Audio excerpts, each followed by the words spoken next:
A palavra escatologia, ela é derivada de duas palavras que se unem, escatos e logia, né? E essa palavra, escatos, é o fim ou as últimas coisas.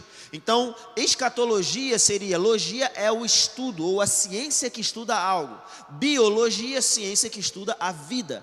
Escatologia seria a ciência que estuda o fim, as últimas coisas, ou como gosto de dizer, o fim dos tempos. Diz respeito à volta de Jesus e o cumprimento final das profecias que a Bíblia cita. Amém, queridos? Você se anima com isso? Então dá um glória a Deus bem forte, só quem vai morar no céu para sempre. Então, sinto te informar. E a gente já começa com algo que eu sempre gosto de brincar com os alunos. No Rema, nós temos muitos biscoitinhos quebrados, né? Sabe aquele biscoitinho que as pessoas guardam e lá, eu estou tão acostumado com esse biscoitinho, e vem lá, você chega na aula do Rema e nós quebramos o biscoitinho, porque nós não vamos ficar com sofismas, com achismo, com aquilo que a gente aprendeu, porque a tradição ficou repetindo dentro da igreja.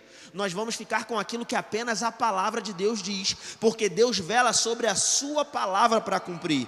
Gosto do que alguns ministros falam, Deus não é fiel a mim. Deus é fiel à sua palavra, porque se Deus fosse fiel a você, você poderia decidir viver um estilo de vida completamente errado, e Deus ia ser obrigado a te honrar no seu estilo de vida errado. Mas Deus é fiel à sua palavra, de maneira que quando você se coloca na posição que a palavra indica, Ele vai operar em seu favor. Amém? Então nós vamos ver de fato o que a Bíblia diz sobre essas verdades. Eu quero te dizer, abra o seu coração e gere expectativa para que o Espírito Santo possa construir coisas, irmãos. Porque nós vivemos numa geração onde é tudo agora, tudo é o imediatismo. Deixa eu te dizer, isso tudo vai passar, existe uma eternidade com o Senhor. A eternidade, ela tem o poder de ser um impulsionador do seu coração, para que você viva o estilo de vida que Deus quer que você viva, para que você cumpra o seu propósito. Sabe, Paulo, ele fez tantas coisas extraordinárias. E quando você olha para a vida do apóstolo Paulo, é fácil você identificar que o coração dele estava na eternidade. Tinha capacidade e coragem, disposição até para morrer pelo nome de Jesus se fosse necessário. Ele vai dizer em Filipenses capítulos 3, versículos 13 e 14: eu esqueço-me das coisas que para trás ficam e avanço para o alvo. Que alvo? Para o prêmio da soberana vocação em Cristo Jesus. Há um prêmio que nós iremos receber quando encontrarmos com Cristo nos ares. E Paulo tinha consciência desse prêmio, e tudo o que ele fazia olhando para a eternidade. Sabe, eu gosto do texto de Efésios capítulo 1, versículos 9 e 10, aonde Paulo, escrevendo à igreja de Éfeso, ele vai dizer que em Cristo Jesus são convergidas todas as coisas, tanto as do céu quanto as da terra. Você sabe o que é uma convergência? Divergência é quando estamos indo para direções diferentes, isso é divergente. Convergente é quando estamos indo numa mesma direção. Se Cristo, ele é quem converge as coisas do céu e as coisas da terra, Cristo é aquele que tem o poder de trazer o céu para a terra. E você é o representante dele na terra.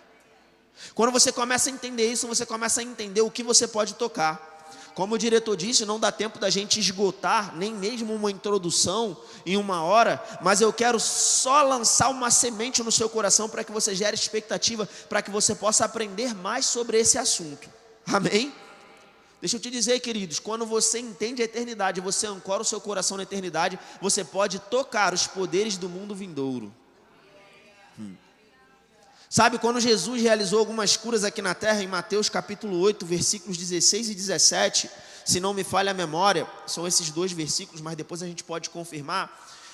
Jesus, ele vai efetuar algumas curas, trazem endemoniados, trazem pessoas enfermas, e a Bíblia diz que ele meramente com a palavra os sarava. E aí a Bíblia vai dizer, para que se cumprisse o que fora dito através do profeta, citando a profecia de Isaías. Ele levou sobre si as nossas enfermidades, as nossas dores, ele carregou sobre si. Eu não sei se você sabe ou se você se recorda, essa é uma profecia que se cumpre apenas na cruz. Mas Jesus andando sobre a terra, curando pessoas, a Bíblia vai dizer que ele já estava cumprindo a profecia. Porque Deus é um Deus atemporal. E a sua fé tem poder de tocar algo que era disponível só para o futuro e trazer para o presente. Por isso que como crentes, ainda que sejamos nessa era, nós podemos andar em saúde divina, nós podemos andar em provisão, nós podemos andar em paz, em alegria e tudo aquilo que a Bíblia diz. Por quê? Porque o nosso coração está nas coisas do reino dos céus. E o reino dos céus, ele é atemporal. Meu Deus do céu. Você tem noção que Jesus na cruz do Calvário, ele realizou o seu sacrifício, mas o seu sacrifício toca ainda os dias de hoje? Porque ainda hoje, quando um pecador se arrepende, ele se faz participante do sacrifício de Cristo. E ele se torna filho de Deus por causa desses poderes que entram em operação. Então a eternidade não é só um assunto de curiosidade. A eternidade é um assunto que afeta e molda e impulsiona a sua vida. Amém, irmãos? Glória a Deus. Então, para a gente, após essa introdução, eu gostaria de pedir o pessoal da mídia para estar colocando a imagem que eu vou trabalhar. Preciso te dizer, não ache nem mesmo que você vai chegar numa aula do Rema e vai aprender tudo sobre escatologia. A nossa professora Ana Paula Iori foi minha professora também no Rema. Ela pode corroborar o que eu estou falando, como qualquer outro professor de escatologia. A gente não consegue dar tudo, mesmo tendo 7 dias de aula, porque é um assunto muito extenso. Amém? Na realidade, a escatologia está presente em 37% das escrituras. Às vezes eu brinco até com algumas pessoas, né? A pessoa fala, não, mas eu não sou muito bom nesse negócio de escatologia. Eu falo assim, não, desculpa, você não é bom nesse negócio de Bíblia, porque 37% da Bíblia é escatologia. Você só não sabia disso. Existe uma gama imensa de textos que falam sobre a escatologia e você não sabe, ou não sabia. E aí você passa pelos textos achando que aquilo ali está falando de algo normal e passageiro e cotidiano, buscando sempre uma aplicação prática para o hoje. Sim, leia a sua Bíblia e traga uma aplicação prática para os seus dias de hoje, mas entenda que ali a Bíblia o tempo inteiro está apontando para coisas futuras também. Amém? Então é 37% da Bíblia. Então aqui na aula, o que a gente faz durante as aulas do Rema, a gente consegue abrir de uma maneira muito mais extensa, você tem uma clareza muito maior do que você vai ter, por exemplo, em apenas um simpósio de escatologia. Mas nós vamos caminhar juntos e eu creio que nós sairemos daqui edificados pelo Senhor. Amém? Glória a Deus. Então, a imagem está aqui. Eu não sei se dá para você enxergar bem, de repente possa ser que apagando a luz facilite. Se puder diminuir a luz aqui na frente. Vocês estão conseguindo enxergar a imagem? Não está dando para enxergar. A gente consegue diminuir a luz? Beleza, o pessoal vai estar diminuindo a luz. E eu vou passar. Essa imagem aqui eu fiz um tempo atrás. Eu desenhei no papel, conversando com algumas pessoas, um amigo digitalizou. Eu utilizo ela geralmente nas minhas aulas, porque eu gosto de passar cronologicamente para ficar mais fácil, didático, para as pessoas entenderem. Então esse aqui é um plano de eternidade a eternidade que a Bíblia nos apresenta, de Gênesis a Apocalipse. É óbvio que até aqui, a morte e a ressurreição de Cristo, nós estamos vendo coisas que já aconteceram. Então eu não preciso me atentar a elas. Nós temos Adão, Abraão, Jesus, né? Jesus cumpre o seu ministério, morre e ressuscita, e nós chegamos aqui no hoje. Nós estamos no período da igreja, ou na dispensação da graça, dispensação da igreja, ou dispensação do mistério, citada pelo apóstolo Paulo em Efésios capítulo 3, versículo 1 ao 10. E o que acontece daqui em diante se refere mais especificamente à escatologia. Então, só para você ter um overview aí do que é o que vai acontecer daqui para frente, vamos lá. O próximo evento que vai acontecer é o arrebatamento, citado em 1 Tessalonicenses 4, do 13 ao 18, onde a igreja arrebatada encontra com Cristo nos ares e passa pelo tribunal de Cristo, onde nossas obras serão julgadas, citado lá em 2 Coríntios capítulo 5, versículo 10. Após isso, passamos 7 anos no céu, nas bodas do Cordeiro, citado em Apocalipse 19, versículos 7 ao 9. Enquanto isso, aqui na terra nós temos a tribulação. O anticristo vem com o seu tridente, correndo atrás de todo mundo, tocando um terror, durante um período de 7 anos. Ele faz uma falsa aliança citada lá em Daniel 9, 24 ao 27. Dura 7 anos, na metade ele quebra. Vai acontecer uma série de coisas aqui que eu não vou entrar, me deter nos detalhes. Mas no final dos 7 anos, Jesus volta.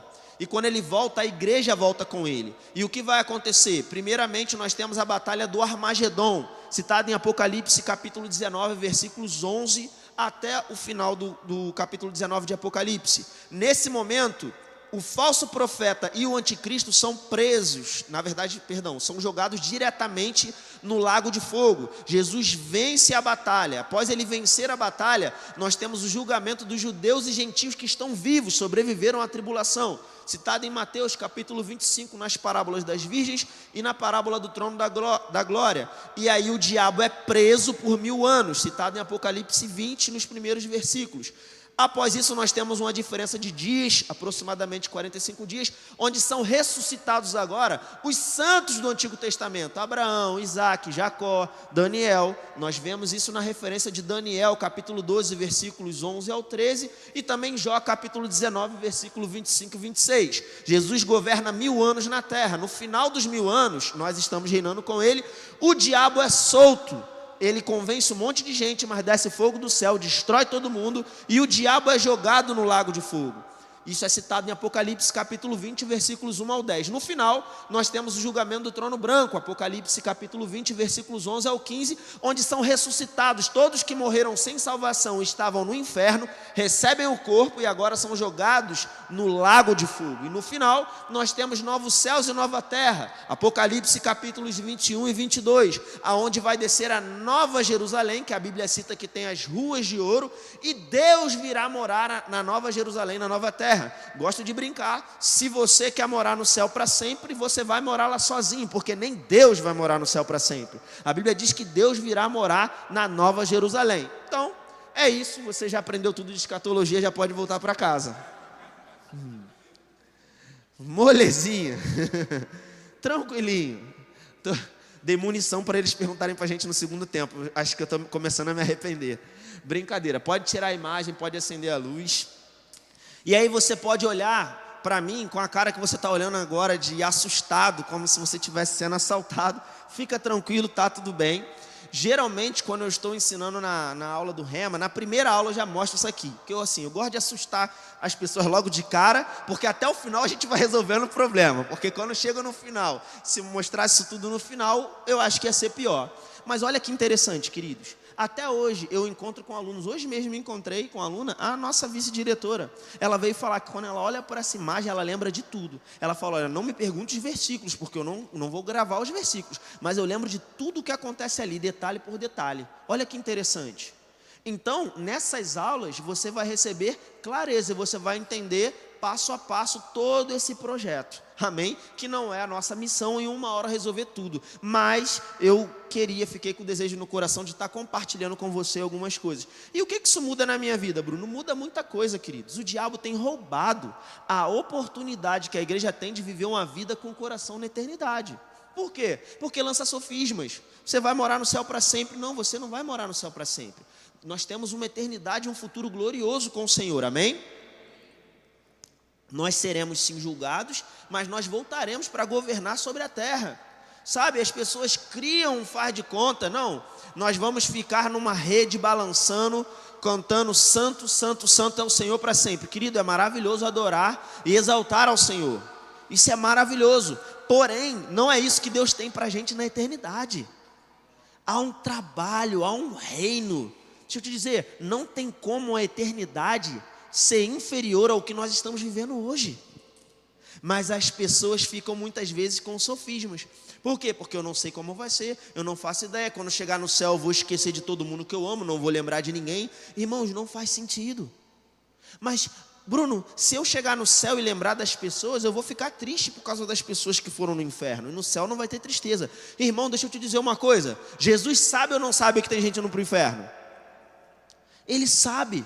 Mas por que Jesus não está morrendo de depressão? Você consegue imaginar Jesus sentado num trono no céu, em depressão? Não, porque Ele governa sobre as suas emoções. Ei, hoje você está aqui na terra e você vai ter que lidar com as suas emoções. Você ainda é um ser natural, mas a sua alma ou a sua mente vai ser transformada a tal nível que a Bíblia diz em 1 Coríntios 13, 12 que você vai conhecer a Deus na mesma medida que você é conhecido dele. Irmão, a Bíblia diz que Deus sabe quantos fios de cabelo tem na sua cabeça. Você vai conhecer Ele na mesma intensidade que Ele te conhece. Você consegue imaginar isso, meu irmão? A sua mente não vai ser mais uma mente limitada. Deixa eu te dizer, aqui na terra mesmo você pode começar a viver um estilo de vida onde você usufrui da mente de Cristo. A sua mente é a sua mente, mas Cristo habita dentro de você na pessoa do Espírito Santo. Ele começou uma obra. E, por exemplo, quando você participa de uma escola como Rema, você começa a aprender a palavra de Deus, começa a receber ferramentas poderosas. E se antes, e eu tenho certeza que qualquer aluno do Rema que pode corroborar o que eu estou falando, se antes, quando você está vivendo a sua vida, de repente aparece um problema financeiro, você fica, meu Deus do céu, caramba, e agora já entra o desespero. Chega uma ligação, uma notícia ruim, você começa a ficar preocupado, você começa a ficar nervoso, pode passar mal. Quando você está cheio da palavra, cheio do Espírito, quando a informação chega, irmão, chega um relatório negativo, você se levanta em fé e você declara, eu declaro em nome de Jesus, essa situação se revertendo. Você pega o que a palavra diz, eu sou mais que vencedor sobre todas as coisas. Cristo se fez pobre na cruz do Calvário para que eu fosse feito rico. Eu sou guiado pelo Espírito, eu vou ser guiado e conduzido em sucesso, em triunfo. Eu sou guardado, eu nada vou temer. O Senhor é meu pastor e nada me faltará. Porque mesmo aqui na terra, a sua mente ou a sua alma pode estar sob o efeito da palavra, a tal ponto que você já começa a viver uma vida diferente. Imagine quando você olhar para o Senhor face a face. Oh, aleluia! Então, irmão, deixa eu te dizer, é um futuro extraordinário que o Senhor tem para a minha e para a sua vida. Agora, nós precisamos nos abrir, nos render a essas verdades. Eu preciso ter uma consciência de que essas verdades não são verdades opcionais. Sabe, a Bíblia diz lá em Hebreus, no capítulo 6, versículos 1 e 2, ela vai citar os princípios elementares da doutrina de Cristo. Inclusive nós temos uma matéria no Rema chamada Doutrinas Básicas, só para você aprender sobre isso. Por quê, irmão? Deixa eu te dizer uma coisa. Você consegue imaginar alguém que é bom em alguma coisa sem conhecer o básico? Você consegue imaginar? Para alguém ser bom em qualquer coisa tem que saber o básico. Você aceitaria ser tratado por um médico ou passar por uma cirurgia onde o médico não aprendeu o básico da medicina? Com certeza não. Sei que você está, alguns ficaram na dúvida pensando, mas você não ia. Você ia chamar um pedreiro para fazer a sua casa, o seu projeto, fazer uma obra para você que ele não sabe o básico. Irmão, o básico é o beabá de alguma coisa. Repita comigo, beabá. Alguém consegue ler um livro sem ser alfabetizado? Você precisa saber o básico. Repita comigo de novo, o básico. Você precisa saber o básico. E a Bíblia vai dizer qual é o básico do cristianismo. O escritor aos Hebreus vai citar nos versículos 1 e 2. Arrependimento de obras mortas, fé em Deus, imposição de mãos, ensino de batismos, ressurreição dos mortos e juízo eterno. Ressurreição dos mortos e juízo eterno é escatologia, é fim dos tempos. A Bíblia está dizendo que 1/3 do que é considerado básico do cristianismo é escatologia. De maneira, querido, que se você não entende essas coisas, você precisa compreender que você ainda não aprendeu o básico do cristianismo. Irmãos, que triste é imaginar, perceber que a maior parte da igreja de Cristo é leiga no cristianismo. Ficou quieto de repente, né? Porque quem não conhece o básico é leigo, irmão. Eu sempre cito esse exemplo, né? Eu pratiquei artes marciais durante muitos anos, ainda pratico de vez em quando, mas não com a mesma frequência. Mas eu sou faixa preta de kickboxing, competi 6 vezes, formei mais de 300 graduados. Não parece com essa cara, tá tudo, mas é verdade, irmão, tem prova, tá? Tem vídeo na internet, tá tudo certo. Aí geralmente vem aquele pessoal, não, esse negócio, o cara é crente e fica lutando, dando soco, dando chute, isso não é de Deus, não. Eu sempre brinco, né? Eu falo, olha, a gente na luta, a gente compete, a gente troca soco, chute, mas no final a gente se abraça, se respeita. Mas tem irmão que nunca tocou no outro, mas no coração já matou o outro. Aleluias. Só para deixar essas palavras para a reflexão da igreja. Então, irmãos, tá tudo bem, tá? Lutava e tá tudo certo, irmão. A gente trocava soco, tudo no amor, tá? Sabe? E assim, qual era a vantagem de ser um lutador cristão? Se tivesse lutando e matasse alguém, já podia orar para ressuscitar, a glória de Deus ia se revelar e estava tudo certo, poderíamos ter conversões e tudo, aleluia. Brincadeira, não matei ninguém, fica tranquilo, tá? Mas por que eu estou dando esse exemplo aqui, em forma de brincadeira com vocês? Eu acho que é muito fácil de visualizar. Nós temos o faixa branca e o faixa preta. Quem é o faixa preta? É aquele que já domina aquela luta e está apto a ensinar outras pessoas. Tudo bem aqui? Quem é o faixa branca? Você entrou na academia o primeiro dia, você nunca fez uma aula, você já pode botar a faixa branca. Porque a faixa branca é o leigo, é o iniciante. O cara que está na primeira semana, no primeiro dia de aula, ele bota a faixa branca. Porque a branca, ela representa a ausência das cores. Então é a ausência do conhecimento. E a preta é a fusão de todas as cores. Então é aquele que detém todo o conhecimento, por assim dizer. Então tem o faixa branca e tem o faixa preta. Tem muito crente pensando que é a faixa preta do cristianismo. Sem conhecer escatologia, tu é faixa branca. Porque na luta, quando você domina o básico, você sai da branca e pega a primeira graduação. No caso do kickboxing é a amarela. Quem não pegou a amarela ainda é porque provavelmente não aprendeu ainda o básico. Irmão, eu estou aqui, eu não vim aqui essa noite para dizer para você que você é leigo no cristianismo, não. Eu vim aqui para dizer que se você é, Deus está te convidando para dar um novo passo e avançar. E não ficar debaixo de um sofisma que tem sido lançado sobre a igreja, que esse assunto é para alguns, que é muito difícil. Se a Bíblia chama de básico, irmão, eu fico com a Bíblia. Não importa se as pessoas estão ensinando errado, não importa se há ignorância, não importa se há tanto sofisma e ensinamento tortuoso por aí. Eu fico com o que a palavra de Deus diz. Glória a Deus por uma escola como essa, que te concede o privilégio de aprender algo tão importante para a sua vida, amém? Glória a Deus. Então, é um assunto importante, nós precisamos entender isso, e para que a gente possa caminhar em algumas coisas, eu queria convidar você a abrir a sua Bíblia lá no livro de Mateus. Nós vamos ler o capítulo 10. E o que eu quero fazer? Eu quero apenas colocar um ou outro fundamento. Para quê? Para que você possa entender aquilo que nós vamos falar. Para que você seja fundamentado no que a palavra diz. Porque o Rema não é uma escola que te ensina uma visão teológica. O que nós cremos aqui, o que nós ministramos, não cremos que é uma visão. Não cremos que é uma interpretação pessoal da escola. Nós cremos que é a palavra de Deus viva e eficaz. Mas tem um motivo por que cremos no que cremos.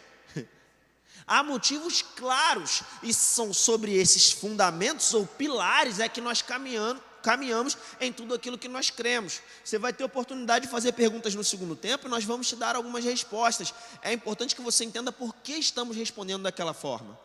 Sobre como interpretamos as escrituras. Porque se eu interpreto de um jeito e uma outra pessoa interpreta de outro, então cada um pode falar uma coisa diferente, porque são interpretações diferentes. Mas nós precisamos entender fundamentos claros na Bíblia para que todos possamos interpretar de uma maneira correta e saudável. Você foi comigo até aqui? E a primeira coisa que eu quero citar antes de ler com você o texto de Mateus 10 é a respeito desses pilares. Vamos lá. O primeiro pilar que nós temos é interpretação. Diga comigo, interpretação. O que eu preciso entender sobre isso? Sempre que possível eu devo interpretar a Bíblia de maneira literal. A Bíblia diz aquilo que ela diz. Porque se eu não entender dessa forma, qualquer pessoa pode pegar qualquer texto e falar qualquer coisa. Porque vai começar esse papo assim, não, na verdade, isso aqui não diz bem isso aqui não, está dizendo outra coisa. Não, a Bíblia ela se autoexplica. Eu preciso ler aquele texto, aquele contexto, aquele capítulo do que aquele livro trata, o que estava acontecendo naquela época. E isso tudo vai me dar clareza para que eu possa interpretar da maneira correta. Então a interpretação é literal. E o que também isso influencia no nosso entendimento? Algumas pessoas vão dizer assim, não, na verdade, Jesus não vai voltar não. Quando você morre, Jesus voltou para você. Não, na verdade, Jesus não vai governar por 1000 anos na terra, não. O reino dele já começou. Pela fé que você acessa o reino. É verdade, queridos, que você acessa pela fé. É verdade que existe algo no reino do Espírito que já foi estabelecido. E pela fé nós acessamos essas coisas. Mas, eu quero te dizer, as profecias que se cumpriram, a Bíblia diz que ele ia nascer de uma virgem. Ele nasceu do quê? Uma virgem. A Bíblia diz que ele ia ser chamado do Egito.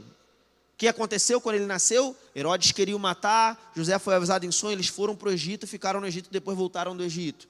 Irmão, cada profecia que a Bíblia falava a respeito do Messias, Jesus cumpriu todas. Quando você lê, especialmente o livro de Mateus, em vários momentos você vai ver, para que se cumprisse o que foi dito pelo profeta, para que se cumprisse o que foi dito pelo profeta. Então, como que sabemos que as profecias se cumpriram? Porque elas se cumpriram de maneira literal, não foi de uma maneira espiritual, de uma maneira alegorizada. Amém? Irmãos, a palavra de Deus, ela é a verdade. O que Deus falou vai acontecer.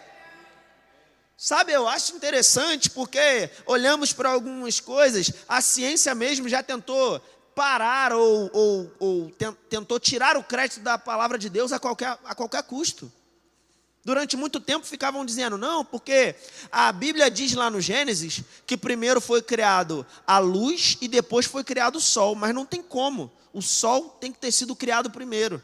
Ficou essa coisa um tempão, aí em pesquisas recentes, mais próximas da nossa época, os cientistas chegaram à conclusão que, na verdade, primeiro teria que ser criada a luz e depois o sol. Quem estava certo? Irmão, tudo o que a ciência tentou refutar sobre a Bíblia caiu por terra. O próprio rei Nabucodonosor, da época de Daniel, quando se lia o livro de Daniel, as pessoas ficavam, não, isso aí é tudo fajuto, foi alguém que inventou muito tempo depois, tal. Nem existiu o Nabucodonosor nessa época aí, existiu em outras épocas. Aí lá no ano 1900 e bolinha, coisa mais recente, acharam em escavações, o pessoal da arqueologia, uma pedra inscrita falando de um rei Nabucodonosor exatamente da época que Daniel cita. E que esse rei teria ficado louco depois de jogar 3 jovens hebreus na fornalha ardente. A Bíblia é a palavra de Deus, ela é a verdade, ela não falha. E deixa eu te dizer, se o que Deus falou sobre a tua vida ainda não se cumpriu, fica tranquilo, Ele está trabalhando em seu favor. A palavra continua produzindo até que ela traga efeito o propósito de Deus. Ela não volta para Ele vazia. Do jeito que Deus falou, vai acontecer.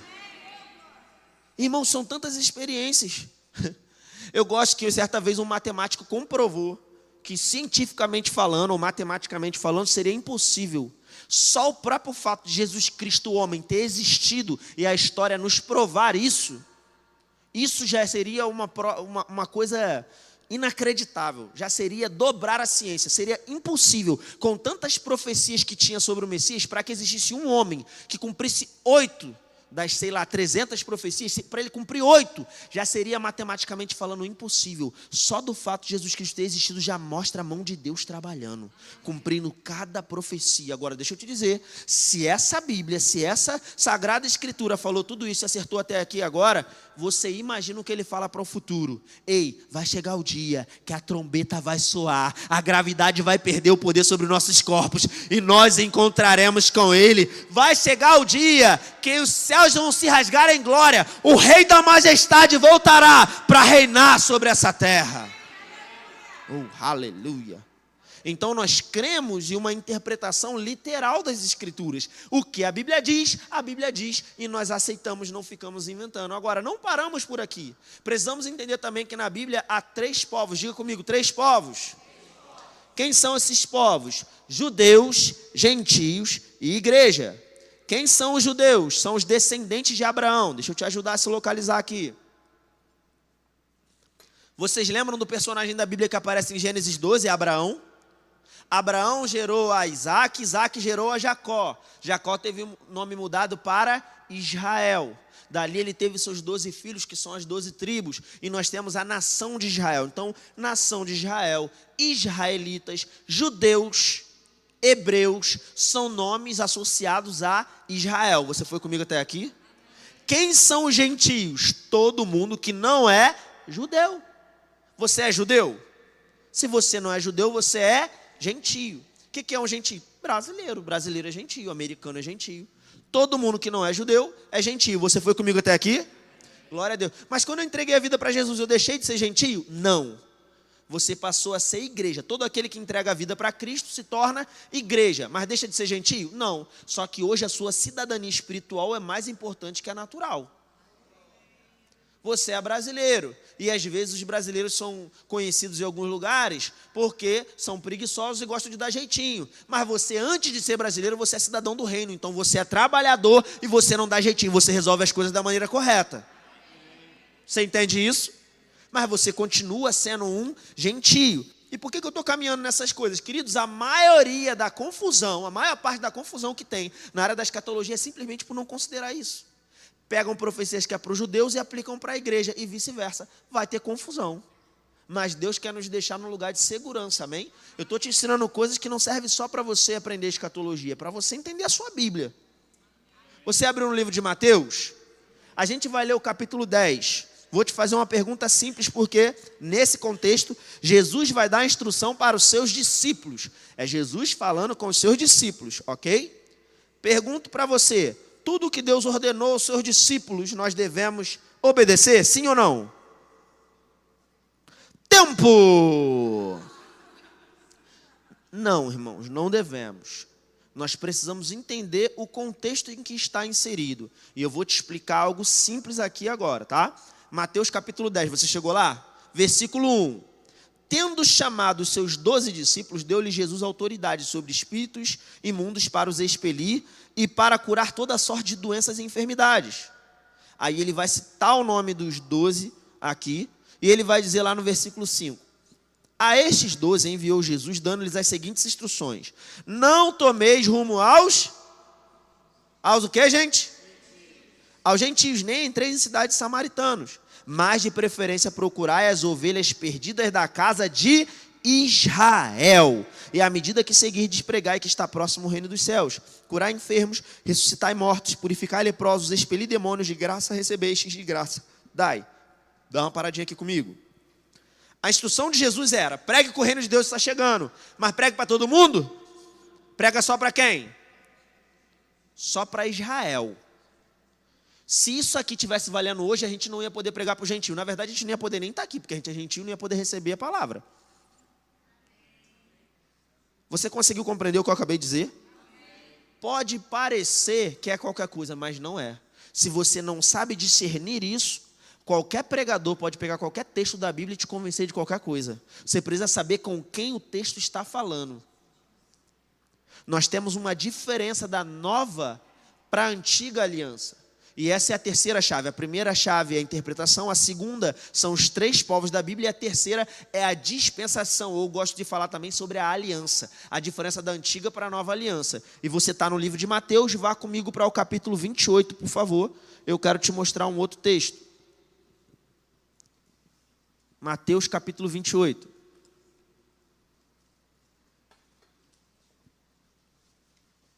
Versículo 18. Por que é importante considerarmos isso? Vamos lá. Quando olhamos para o Antigo Testamento, sabemos que todo o Antigo Testamento é uma tratativa com os judeus. E eu vou te dar uma chave aqui, irmãos. Quando você abre o livro de Levítico e Deuteronômio, você pratica tudo que está lá? Não. Se você ficou na dúvida, eu já estou te avisando, não pratica. Em alguns a Bíblia está até colada as páginas lá de Deuteronômio, porque você nem abre, né? Porque fala sobre o que pode comer, o que não pode comer, o tipo de barba, o tipo de roupa. Todo mundo aqui estava em pecado se fosse a gente praticar aquilo lá. Mas aquilo são instruções específicas para o povo de Israel.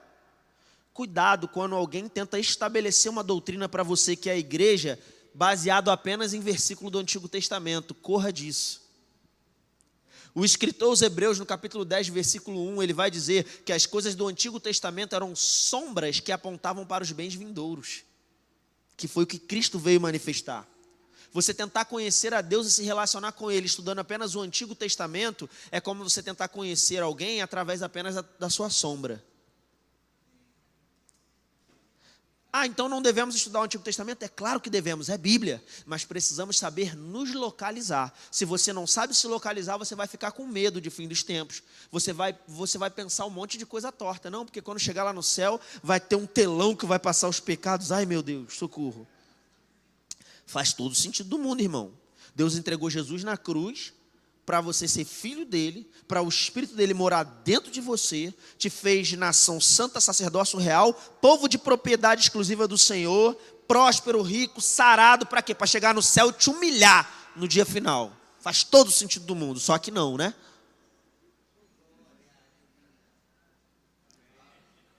Eu já vou te dar um spoiler. O seu julgamento não é para, quando chegar no céu, não é para saber se você vai para o inferno ou se você vai passar a eternidade com Deus. Você foi salvo pela graça, pelo sacrifício de Cristo, não pelo que você faz. Agora fica ligado, porque o que você faz aqui na terra vai definir como você vai passar a eternidade. As pessoas que têm ensinos tortuosos por aí pregam assim, eu já vi isso, ninguém me contou não. Quer pecar, irmão? Pode pecar. Mas quando chegar o dia do arrebatamento, você vai ficar.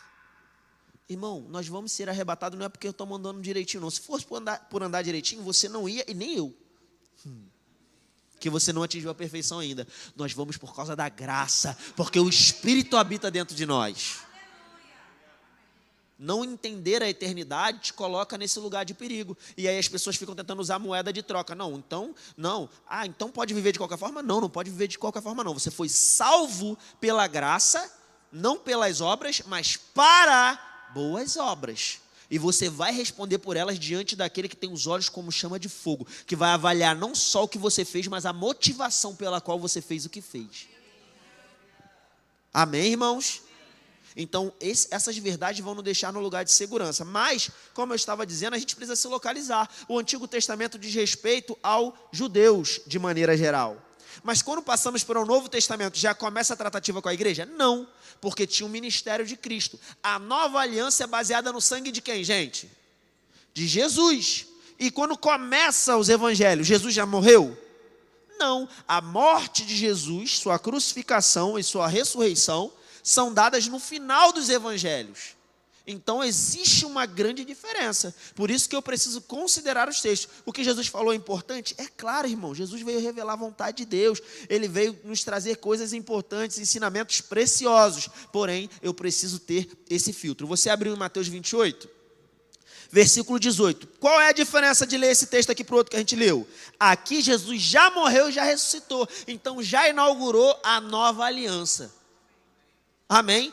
Olha a diferença aí. Olha o que Jesus diz. Versículo 18. Jesus, aproximando-se, falou-lhes, dizendo: toda autoridade me foi dada no céu e na terra. Ide, portanto, fazei discípulos de todas as nações, batizando-os em nome do Pai, do Filho e do Espírito Santo, e ensinando-os a guardar todas as coisas que vos tenho ordenado. E eis que estou convosco todos os dias até a consumação dos séculos. Presta atenção nisso. Antes Jesus falou, prega só para os judeus. Agora, vão e preguem a todas as nações.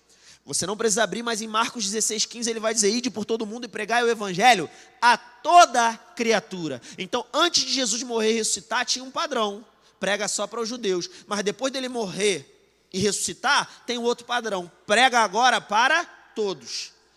Porque Deus queria salvar só os judeus? Não, mas tinha um projeto, tinha um plano. A promessa foi feita primeira para os judeus. Os judeus rejeitaram a Cristo e ela foi oferecida a todas. E aí geralmente perguntam, mas e se os judeus tivessem aceitado, a gente ia dançar nessa história? Não. Você lembra que Deus fala para Abraão, em ti serão benditas todas as nações da terra. Começa com Israel, mas alcança todas as nações. Tanto, querido, que deixa eu te dar outro spoiler. Nós seremos arrebatados. Nós somos um povo exclusivo do Senhor.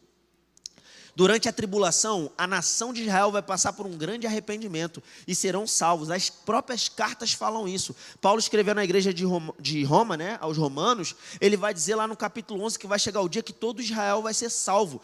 A nação de Israel, como nação, vai provar um grande avivamento e vai se render ao Senhor.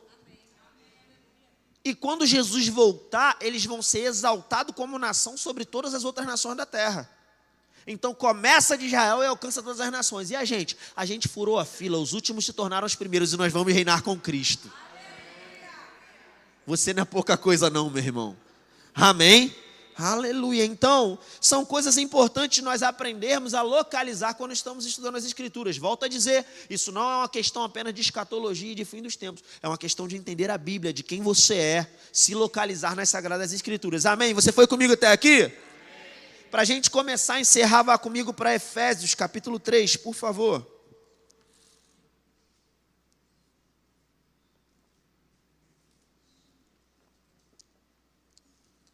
Efésios, capítulo 3. Vamos ler a partir do versículo 1. Então, olha que diferença a gente começar a se localizar. O Antigo Testamento é uma tratativa com o judeu. Diga, com o judeu. É interessante isso. Ainda que o pregador abra um texto do Antigo Testamento, diga que é para você, ele não é para você. Tem princípios que você pode aprender, porque princípios são eternos. Tem coisas que nós podemos trazer à aplicação prática. E você não vai sair daqui agora para ser o chato, né? Senão o pregador abre o Antigo Testamento, não, sair não é para a igreja não. Não, você não vai virar o chato, né? Pessoal do Rema, se você está assim, fica tranquilo, tem cura. Até o final você é liberto. Amém? Mas, essencialmente, é necessário você entender que não diz respeito aos judeus. Agora, é claro que há coisas que nós vamos ter que ter uma cautela, uma consideração maior para estudar. Ezequiel, capítulos 36, versículos 26 e 27, tem uma profecia onde o Senhor fala, vou tirar o coração de pedra e vou colocar um coração de carne. Essa profecia foi para você? Sim ou não? Vocês estão esperando, não sei, foi ótima a resposta. Muito bom. Tá igual o profeta, quando o Senhor fala, vem cá, lá no Vale de Ossos Secos. E aí? Ele, Senhor, tu sabes. Essa profecia não foi para você. Eu acabei de te ensinar por A mais B mais C que o Antigo Testamento não é para a igreja. Ela não foi para você, mas ela se cumpre em você? Sim. Ela foi prometida para os judeus. Nós entramos. O que a Bíblia diz lá em Gálatas capítulo 3, versículo 13? Cristo nos resgatou da maldição da lei, fazendo-se Ele próprio maldição em nosso lugar. Porque está escrito, maldito todo aquele que for pendurado no madeiro. Versículo 14. Para que a bênção de Abraão chegasse até nós, gentios. Então a bênção nos alcançou por causa do sacrifício de Cristo. Mas isso não faz com que a promessa tenha sido dada originalmente para a gente. E eu gosto de dizer também, as pessoas querem, não, o 26 ou 27 é para mim, né? É para a igreja. Tá, mas e o 24, o 25, o 28? Porque todos eles falam sobre congregar Israel de todas as nações da terra e juntar eles lá na terra deles. Quem aqui está morrendo de vontade de morar lá em Israel, bem pertinho da faixa de Gaza? Levanta a mão aí. Vamos orar por você e te enviar para tu pregar o evangelho lá. Ninguém quer morar ali, a menos que tenha uma vocação para isso. Por que então a gente pega 2 versículos e quer dizer que é para a gente, mas os outros a gente precisa ter coerência. E o que você vai aprender nessa escola tem coerência. A gente não pega texto fora de contexto para pregar pretexto. Nós ensinamos uma palavra genuína e pura, de maneira que você não depende do óculos de ninguém para interpretar as escrituras, porque você entende os pilares e os fundamentos básicos. E isso te fortalece, querido, como cristão, como conhecedor das escrituras. E isso vai favorecer você, inclusive, na sua vida de devocional e relacionamento com o Senhor. Amém? Você abriu lá em Efésios, no capítulo 3? Então, entendemos que nos evangelhos só começa a nova aliança no final. Mas a partir de então, nós temos aqui o livro de Atos, que conta a história da igreja, e os próximos livros, que são as cartas que foram escritas para a igreja. Então, isso sim é especificamente para mim e para você. Então, Paulo está falando com a igreja. Diga assim, é comigo? Versículo 1. Por essa causa, eu, Paulo, sou prisioneiro de Cristo Jesus por amor de vós, gentios. Se é que tendes ouvido... Dá uma paradinha aqui comigo, na verdade. Presta atenção. Paulo está falando, eu sou prisioneiro de Cristo Jesus por amor de vocês, gentios. Por que ele fala gentios? Porque naquela época, judeus e gentios se convertiam. Né? Pedro, Tiago, João no barquinho. Eram judeus, se converteram. Paulo também era judeu e se converteu. Só que Paulo começou a viajar, fazer viagens missionárias e pregar a palavra. E muitos gentios ou pessoas de outras nações se convertiam. E ele mandava cartas para essas igrejas, que é o que nós lemos. Por isso que a maioria das cartas tratam com os gentios. Paulo ficou conhecido como o apóstolo dos gentios. Você foi comigo até aqui? Então ele escreve para os gentios. A carta aos hebreus era uma carta para os judeus que se converteram. Serve para a gente? Serve, mas isso te ajuda a entender um pouco mais os contextos específicos de cada carta e se localizar. Tá? Então ele diz, eu sou prisioneiro de Cristo Jesus por amor de vós, gentios. Continua no versículo 2. Se é que tendes ouvido a respeito da dispensação da graça de Deus a mim confiada para vós outros. Pois segundo uma revelação me foi dado conhecer o mistério. Diga comigo, mistério. Conforme escrevi há pouco, resumidamente. Pelo que quando ledes, podeis compreender o meu discernimento do mistério de Cristo, o qual em outras gerações não foi dado a conhecer aos filhos dos homens, como agora, diga comigo, agora, foi revelado aos seus santos apóstolos e profetas no Espírito. Que mistério é esse? A saber, que os gentios são co-herdeiros, membros do mesmo corpo e coparticipantes da promessa em Cristo Jesus, por meio do Evangelho. O professor falou um pouco difícil, vou te localizar. que Paulo está dizendo? Ele explica, se você ler o capítulo anterior, Efésios 2, ele está explicando exatamente isso. Antes, só os judeus eram o povo de Deus. E os gentios estavam separados de Deus, eram inimigos de Deus, distantes das alianças. Mas em Cristo Jesus, por causa da graça e do favor de Deus, nós fomos alcançados. A parede da inimizade foi derrubada e agora nós fazemos parte da família de Deus. Agora não importa mais se é judeu ou gentio, importa se crê em Cristo e foi feito filho de Deus. Os judeus não tinham entendido isso de cara. E Paulo foi alguém que explicou isso com muita veemência. Então essa é uma questão central, inclusive, de todas as cartas e de tudo o que estava acontecendo no momento em que elas foram escritas. Agora é interessante que Paulo fala desse mistério, e ele fala que esse mistério estava oculto, de todas as eras, de todas as gerações. Ninguém sabia. Isso nos mostra que a igreja não é apontada no Antigo Testamento, a igreja era um mistério. Paulo deixa claro aqui, tem 5 textos, na verdade, que são claros sobre isso. Não vou citar todos agora, não vai dar tempo de você anotar mesmo.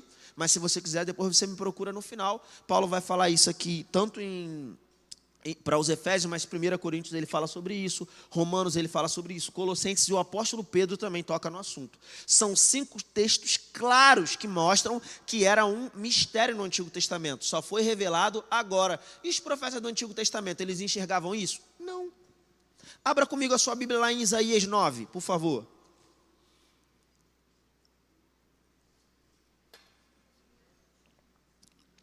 Isaías capítulo 9.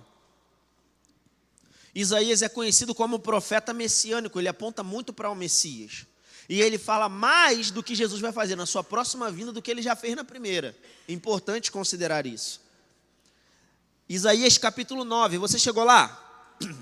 Versículo 6 diz assim: porque um menino nos nasceu, está falando do Messias, ele é o profeta messiânico. Porque um menino nos nasceu, um filho se nos deu. Gente, isso já se cumpriu? Já nasceu, amém? E ele vai continuar. O governo está sobre os seus ombros. Isso já se cumpriu? Sim ou não? Não.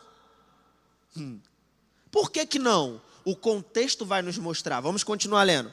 O governo está sobre os seus ombros. O seu nome será Maravilhoso, Conselheiro, Deus Forte, Pai da Eternidade, Príncipe da Paz. Jesus já é tudo isso, ok? Mas olha o que ele diz no versículo 7. Para que se aumente o seu governo e venha a paz sem fim sobre o quê? Sobre o trono de Davi, sobre o seu reino. Então está falando do governo está sobre os seus ombros, sobre o Messias governando a partir de Jerusalém, de Israel. Isso já se cumpriu? Não, vai se cumprir ainda. Os profetas, eles não enxergavam que ia ter esse tempo que nós estamos vivendo, que é o período da igreja. Porque os judeus rejeitaram a Cristo. Então começou o período que é conhecido como mistério, que é esse período da igreja. Mas no final desse período a igreja é arrebatada. Por quê? Se encerra esse período. Você não vai ser arrebatado porque você tem medo do anticristo. Você não vai ser arrebatado porque você tem medo da tribulação, porque você não é frouxo. Se Deus mandasse, a gente ia e o anticristo é que ia ter problema com a gente. Aleluia. Porque se a gente for nessa linha, então os cristãos que estão lá na janela 1040, que são perseguidos e entregam a vida pelo evangelho, estão crendo errado. Eles têm que sair de lá e vir para cá. Aleluia. Amém? Nós não somos uma igreja que quer escapar da tribulação. Nós não vamos ficar aqui, por quê? Porque vai se encerrar o nosso tempo, a nossa dispensação. E Deus vai dar uma nova oportunidade para os judeus. Inclusive as outras nações também, vai ter muita gente que vai se salvar. Mas a gente não tem nada a ver com isso. Não que a gente tenha medo, mas nós ansiamos encontrar com o nosso Senhor e provar de uma grande festa por 7 anos no céu. Amém, irmãos? Então, os profetas do Antigo Testamento não conseguiam visualizar isso. Eles colocam tudo junto. Me faltaria tempo aqui para abrir todas as profecias. O profeta fala do Cristo na primeira vinda e pula para Cristo na sua segunda vinda. Por causa das 2 fases de manifestação, que eles não sabiam que elas teriam essa separação, mas elas existiam. Em Mateus capítulo 1, versículo 1, nós vemos o escritor Mateus falando sobre a genealogia de Jesus. Ele diz, filho de Davi, filho de Abraão. Filho de Abraão por quê? Diz respeito ao cordeiro sofredor.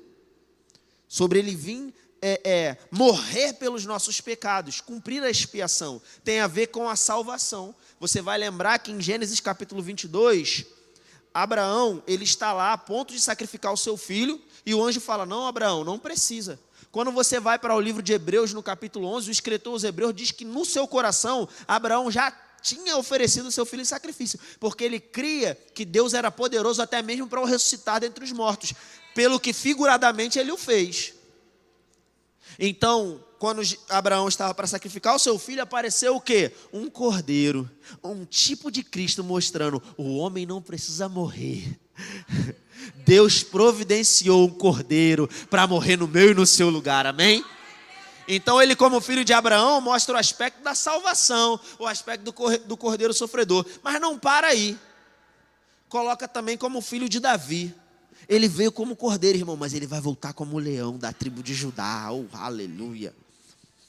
É interessante quando você vai para 2 Samuel, no capítulo 7, dos versículos 1 ao 16, nós temos um momento onde Davi venceu muitas guerras, estabeleceu o reino de Israel como uma grande potência na sua época, e de repente ele olha e diz, bom, eu sou o rei, moro numa casa linda, cheia de tesouros, tudo no maior conforto, e Deus mora numa barraca?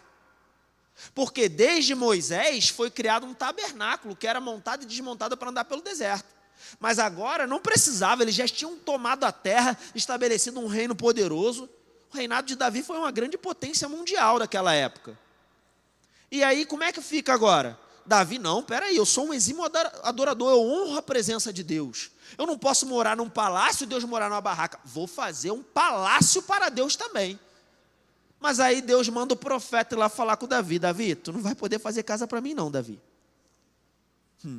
Alguns falam, né, sobre o fato de Davi ter as suas mãos sujas de sangue, era um homem de guerra.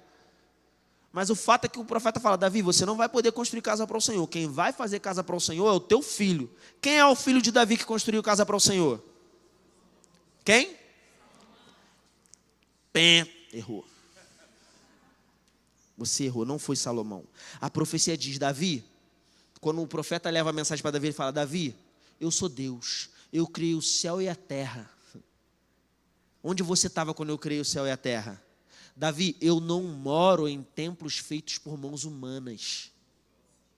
Mas vai vir um depois de você. Oh, aleluia!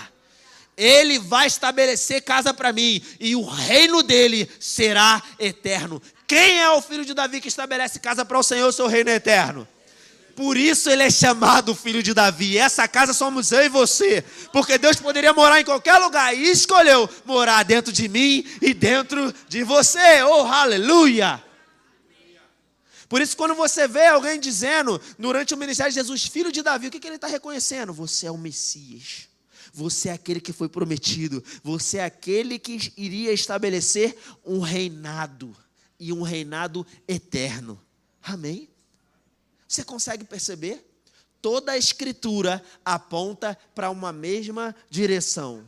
Toda a Escritura aponta para o sacrifício de Cristo. E eu quero te dizer, querido, por mais que você possa ter aprendido durante toda a sua vida tanta coisa errada, eu quero te dizer, é um tempo que Deus está reservando para chegar luz sobre você, para que você viva os melhores dias da sua vida, para que você possa viver uma vida mais que abundante, para que você possa cumprir um ministério. Ei, deixa eu te dizer uma coisa, eu creio para um tempo onde verdades como essas vão impulsionar a igreja de Cristo, porque nós vamos entender como seremos julgados diante do Senhor no tribunal de Cristo, as nossas motivações. O mundo não vai ficar achando espaço no meio da igreja. Um monte de lugares onde as pessoas estão mais preocupadas com o seu próprio umbigo do que com a própria igreja. As pessoas estão na igreja buscando cargo, buscando título, buscando status, buscando dinheiro, buscando motivos que não convêm. Deixa eu te dizer, querido, quantos aí não, porque agora eu fui promovido a pastor. Irmão, o que importa não é o título que você carrega, mas o propósito que Deus te deu, que vem desde o seu ventre. Você tem um propósito. Nós brincamos, né, quando falamos sobre esse assunto, se Deus te chamou para ser diácono, não seja rebaixado a pastor. Tem gente que vai sendo levantado por tempo de igreja. Não, agora eu sou diácono, não, agora eu sou presbítero, agora eu sou evangelista, agora eu sou pastor, aleluia. Irmão, você tem que ser o que Deus te chamou para ser, o que Ele te chamou para fazer. Ele vai te conceder graça, favor e unção para você cumprir. E no dia que estivermos diante dEle, Ele vai te perguntar se você foi fiel em ser o que Ele te chamou para ser. Não vai adiantar você chegar lá e falar, eu fui pastor de uma igreja com 300 membros, aleluia. Ele vai dizer, mas eu te chamei para ser diácono. E as suas obras vão se queimar. Então essas verdades, elas têm o poder de te afetar sim, de te fazer entender o coração de Deus. Eu gosto de dizer, sintonizar o seu coração na batida do coração de Deus. Você começar a se importar com o que Deus se importa. Você entender sobre o que você vai prestar contas. Chega de um tempo de uma igreja onde se levanta apenas ministros. Ei, Deus não quer levantar uma geração de ministros, Deus quer levantar uma geração de filhos. O ministério da reconciliação, citado em 2 Coríntios, capítulo 5, versículo 18 ao 20, é o ministério onde eu anuncio para o mundo que Jesus foi o preço pago pelos seus pecados e que eles foram perdoados. Podem se reconciliar com Deus. Isso é a missão de quem? Do pastor? Não, é de cada filho de Deus. É a sua função. Sabe, irmãos, haverão pessoas que irão para o lago de fogo. Eu não quero chegar naquele grande dia e entender que pessoas foram para o lago de fogo por causa da minha omissão em pregar a palavra de Deus, em pregar o evangelho. E eu declaro, se você está aqui essa noite, se há uma sede em você para cumprir a vontade do Senhor, para se desenvolver, eu quero dizer, em nome do Senhor Jesus Cristo, graça e favor sobrenatural para você. Eu declaro portas se abrindo. Eu declaro, se você deseja participar dessa escola e você ainda não tinha condição, vai chegar recurso. Deus vai mover coisas em seu favor. Se prepare para viver os melhores dias da sua vida. Se mova, se apegue às escrituras, sirva na sua igreja local, você também irá responder por isso. Chega de uma igreja de pessoas ou cristãos que usam a igreja como se fosse um supermercado. Eu vou, pego o que me interessa e depois eu volto para minha casa bem satisfeito. Não, que Deus possa levantar mais pessoas e que seja eu e você com o coração sedento de servir, que botam a mão no arado, que trabalham, para que naquele grande dia, irmãos, eu possa pregar aqui, irmãos, e ter 1000 pessoas aqui que vai aceitar Jesus, 300 que foram curados na hora. O que importa é se eu fiz o que eu tinha que fazer com a motivação correta. Porque o irmãozinho que estava ajudando a olhar os carros no estacionamento, chegou naquele grande dia, o Senhor vai falar, você foi fiel? Ele vai avaliar aquele irmão, e se ele foi fiel em guardar os carros no estacionamento, e o pregador pomposo, que tinha nome no banner, fez tudo com a motivação errada, aquele que estava guardando os carros no estacionamento vai ter uma posição de autoridade muito maior, de galardão completo. Porque no reino de Deus nós não estamos competindo, nós estamos num trabalho em equipe. O reino de Deus, as verdades da eternidade, podem afetar você e te colocar em convergência para aquilo que é a vontade de Deus para a sua vida. Amém? Feche seus olhos. Pai, eu te agradeço pelas verdades que foram ministradas. Eu te agradeço, Pai, porque talvez foi só um momento, mas essa semente, eu creio que ela é poderosa e ela vai frutificar. Eu declaro avanço extraordinário na vida dos meus irmãos, em nome de Jesus. Amém e amém. Glória a Deus. Diretor.